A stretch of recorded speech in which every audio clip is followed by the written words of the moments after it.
Do you know that Australia is home to 27 million people, while this country is also the habitat of 200 million rabbits?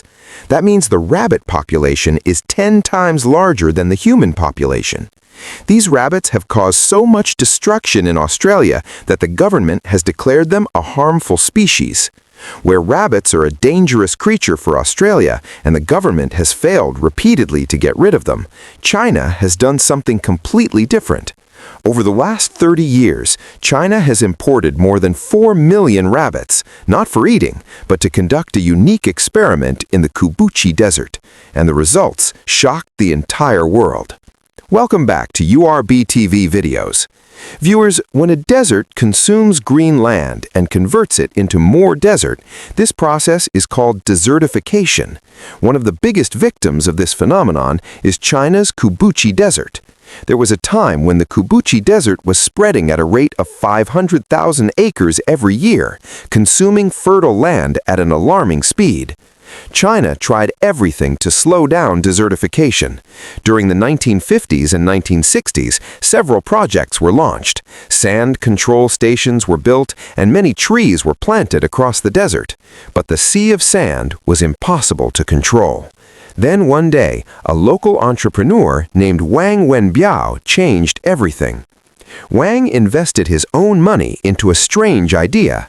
He placed dry shrubs over several hundred acres of desert in square patterns and planted willow trees between them. Willow trees can survive without much water because their roots can reach 300 feet underground in search of moisture. Their wood is useful for making paper and furniture, but only if the trees survive the desert. Strong winds in the Kubuchi Desert blow sand everywhere, causing the moisture within the sand to evaporate. To protect the willow saplings from these harsh winds, Wang placed shrubs around them. In the beginning, everyone laughed at him. Who plants trees in the desert? But no one understood his vision. For 3 years, things went smoothly, but then another problem arose. Willow trees needed special care. New branches had to be cut off regularly so that the main trunk could grow thicker. This was necessary for selling the wood to the paper and furniture industries. Doing this manually in the desert was extremely difficult and expensive, and this is where the story takes an unexpected turn.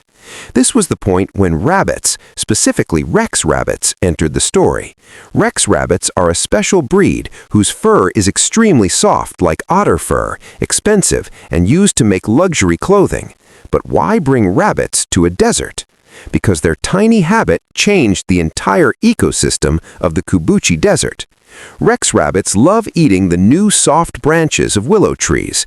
As they ate the thin branches, the main trunk of the trees grew thicker, making the wood more valuable. So the rabbits ate for free, and the paper industry received high-quality raw material. The environment benefited, and so did the economy. This was just the beginning. As mentioned earlier, willow roots dig as deep as 300 feet, strengthening the sand and preventing it from being blown away by strong winds. Because of that, moisture stopped evaporating. Meanwhile, the rabbits started showing their real magic. Their waste, rabbit manure, became a powerful fertilizer and became part of China's zero-waste system. And Rex rabbits reproduce incredibly fast. One female can give birth to 50 babies per year, increasing the number of rabbits quickly and producing even more fertilizer, which made the soil more fertile. The sand slowly converted into farmland. Organic vegetables started growing there. Rex rabbits had another remarkable ability. They could digest grass, but not grass seeds. The seeds came out intact with their droppings, and soon new grass started growing everywhere. Rabbits were not just maintaining willow trees, they were planting grass too. Their fur was also sold at high prices. This entire process became a self-sustaining cycle. Rabbits literally began turning the desert green. After the success of this experiment, Wang did not stop. He rented 100 bulldozers to level the sand dunes, filled pits, flattened land, and planted even more willow trees. He encouraged local people to raise Rex rabbits. With the help of the Chinese government, millions of rabbits were imported and distributed among local families. Every household became a small farm. The project continued for 10 years and completely transformed the area. What was once once nothing but sand is now a green landscape.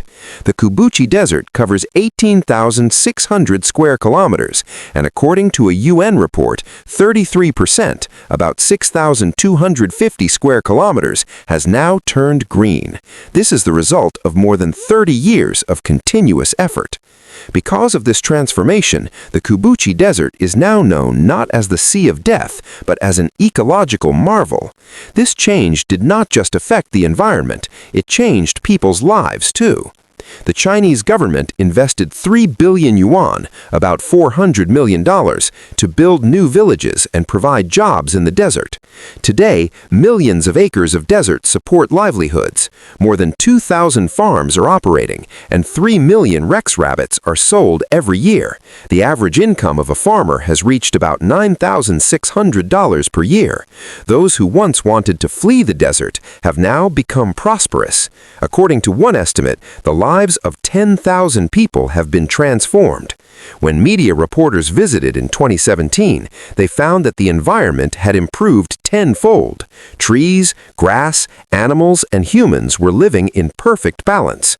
But one question might come to your mind. If rabbits can turn a desert green, then why are they dangerous in Australia? The truth is that before 1859, Australia had no rabbits at all.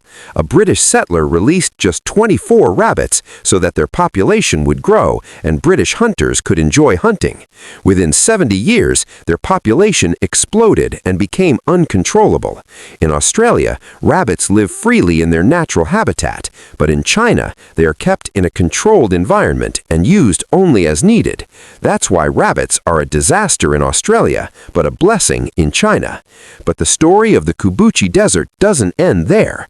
It is also home to the world's largest solar power image, the Jumana Solar Power Plant.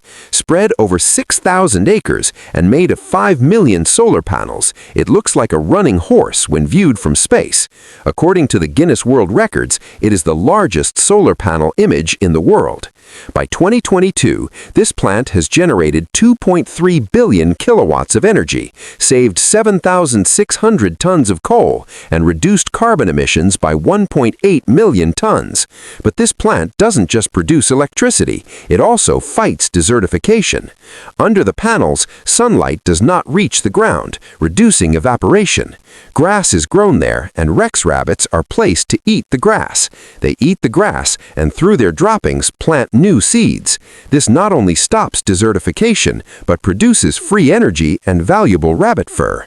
The solar panels also reduce wind speed by 50%, lowering sand movement and helping the land become fertile on its own.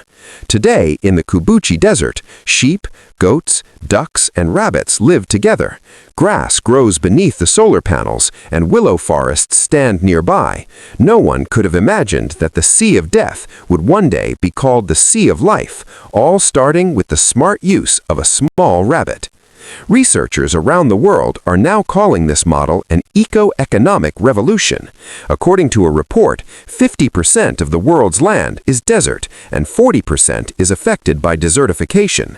Today, Europe and America are also trying to learn from China's eco-economic model. The message of the Kubuchi Desert is clear. If humans and nature work together, even a Sea of Death can become a garden of life. We hope you will like and share this URB TV video. Thank you for your kind comments. See you in the next amazing video.